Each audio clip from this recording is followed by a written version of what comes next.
Winning medals is what Britain expects from its rowing team. 4 rowers are aiming for gold in 2012. There's the old hand Steve Williams, team joker Andy Triggs-Hodge, injury-prone Alex Partridge, and the commander Pete Reed, the newest recruit on loan from the Royal Navy. You know, at the back of my mind, I've got a dream that I would love to be rowing in 2012. I thought I was going to go to the Olympics before, and it changed at the last minute. I'm going to go out there with everything I've got. I really hope that I've got that sort of quality to carry on pushing myself and keep on going. Rowing is one of Britain's top medal-winning sports. Great Britain get the gold medal! What a hero, what a British hero! So the pressure is on for this 4 to win Olympic gold. They've started strongly, winning their first World Cup of the season, bringing their unbeaten run to 26 races. Great Britain!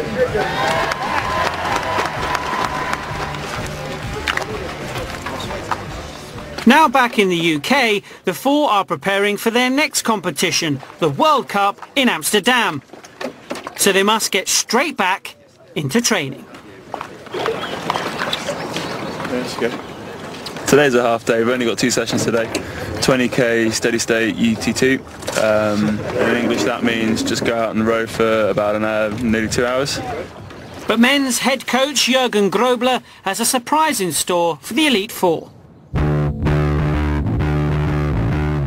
Just weeks before their next big race in Amsterdam, he calls a meeting. We came back and had a meeting with Jürgen. He said that the strategy is going to change for the next World Cup to an 8. Jürgen's putting the 4 with 4 other rowers. This'll mean a difficult adjustment for the team, but there's a reason. After 2 years, we've done probably about 30 international races and never lost. No one's beaten us and no one can seriously touch us, really. So at this stage, against our opposition, there's nothing that we have to learn or prove against them. And every time we go out and race, it's just another opportunity for them to watch how we do things and how we row and try and learn something from us. Jürgen's tactics should work on 2 levels, throwing the competition off their scent and giving the 4 a shake-up. This new challenge is going to put us in a situation where we have to really learn something about ourselves and kind of find that extra level, which is going to be necessary in the long run for this year's World Championships, but ultimately the Olympic Games. Also joining the new 8 are Matt Langridge and Colin Smith, who took gold as a pair at the last World Cup.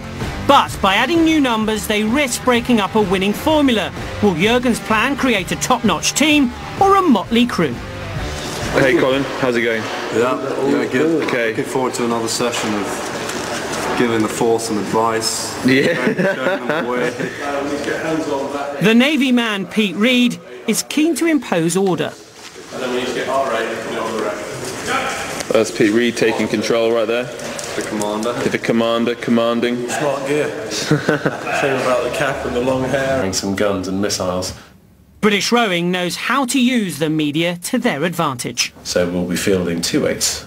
And that's going to be... But I have to exercise most of them. So, I mean, that's like, if you imagine going to the gym for at least 4 hours, it's just on the go all the time.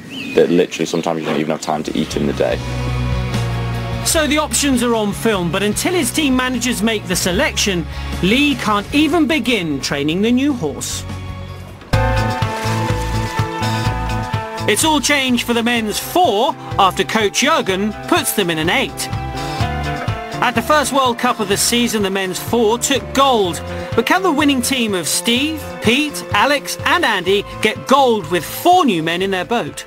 In 10 days' time, we'll be in Amsterdam for the second race, and we're going to try something a little bit different in Amsterdam. We're not going to race in the coxless 4, we're going to race in an 8.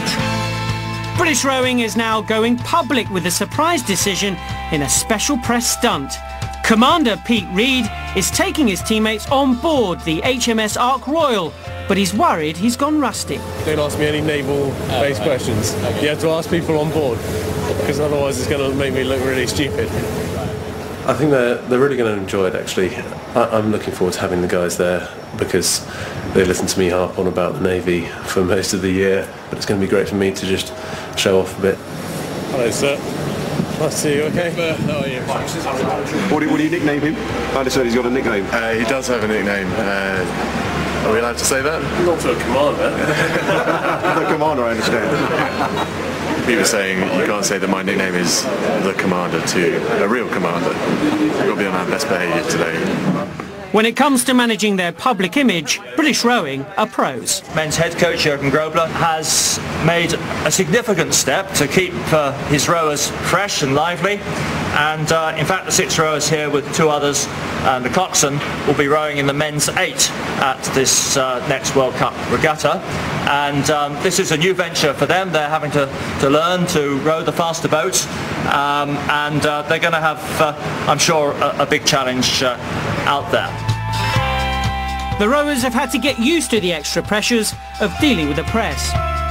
The opposition that we've been racing and beating for so long is learning more about us than we are about them. It's a new way of freshening up our rowing and having a really good time without the pressure of remaining undefeated. The idea behind that to challenge you and to let you know that nothing's certain in this sport. The crews that we've raced every year, they keep coming back because they... And put it on the trailer to get driven out to the regatta course. Old hand Steve Williams has got his eye on the competition. I'm expecting lots of European crews. The Germans, I'm sure, will be there. They're the world champions. So at this stage, all you can do is just worry about your own preparation and making sure that you're at the best that you can be at this stage. But organising a crew of 8 was never going to be easy. A lot more opinions on everything in an 8, and it just means that it can be more complicated than it needs to be. It's just like having a big family. I mean, it's like, you know, you all get in the car to leave to go on holiday, and then there's still someone sitting on the loo, so you end up having to wait another 15 minutes. But I've got to go, so I'm not late. The 4 remain unbeaten in their last 26 races. Now in a boat of 8, even Commander Pete Reed is out of his comfort zone. It's the first time I've raced internationally with a view to win as the underdog. Normally we're going out and we're in a very strong position. Alex, Andy, Steve and Pete are desperate not to be beaten. Finals day. We've got just over 2 hours to go before our race. The atmosphere just feels electric at the moment. We're excited, pumped up. We know that this is going to be a very, very tough race, but we can do something hugely special today. Can the men's 4 rise to the challenge of racing in an 8, or is this one step too far? At the World Cup in Amsterdam, the new British 8 take their position along with Britain's regular 8. Away they go as the Grobler 8, let's call them the Grobler 8, absolutely powering there. Hodgy there in the 6th seat, 3 in from the left course. Come on, Stevie Williams in the stroke seat, looking ever so relaxed here. What a crew that is to be in. Grobler's 8 have started well, but the Chinese are making a break for it.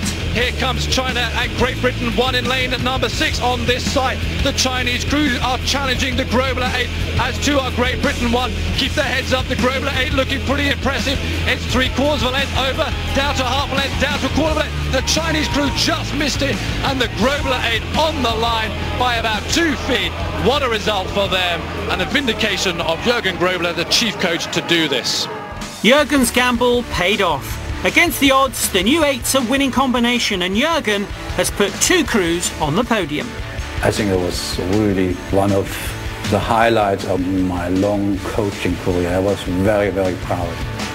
Britain's rowers are well on their way to the Olympics. The question of whether they next race in an 8 or a 4 will have to wait. For now, they're in high spirits. So obviously we're super pumped. But actually, you know, Alex, you crossed the line first, and I crossed the line second, yes. Well in front of all the rest of them. So you know. So theoretically, we're the winners. Just us 2. Next time on Olympic Dreams, Britain's rowers return to the 4, but soon...